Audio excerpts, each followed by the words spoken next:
बिस्मिल्लाहिर्रहमानिर्रहीम। आज जनाब तरीक है 22/1/2024।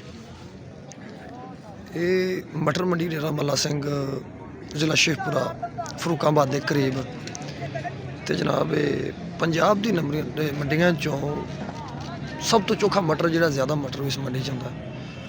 ठीक है, तो इस मटर की तुम दसने बोली तोड़े की ए तोड़ा जनाब ए वेखो इनकी तकरीबन 35-40 किलो मटर है जोड़ा जनाब 8000 तो प्लस 8000-8500 थोड़े जे टैट और भर्ती हो अच्छा माल हो तो जनाब 9000 रुपया तोड़े का हिसाब है। तोड़े 35-40 किलो मटर होंगे। ठीक हो गया। तो जनाब ये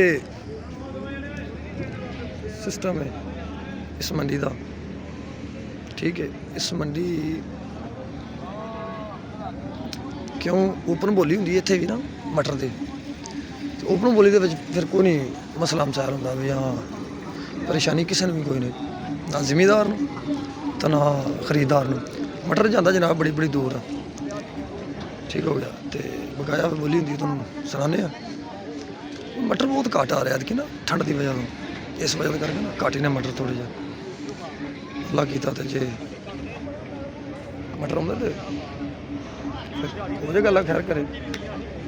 तो जनाब बड़ा शुक्रिया मेहरबानी नवाजिश टाइम कटे सारी वीडियो देखने का।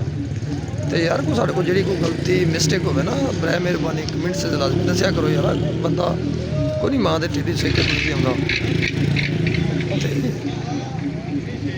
रिक्वेस्ट है तरला है मिन्नत है कि भाई लाजमी दसिया करो काम साढ़े कुताही हो तो दसिया करो, फायदा है मेरा भी। चलो इन्होंने रहनमई हो जाएगी तो भी कोई अच्छा रिस्पॉन्स मिलेगा। तो अल्लाह पाक खैर करे, दुआवां याद रखा जी।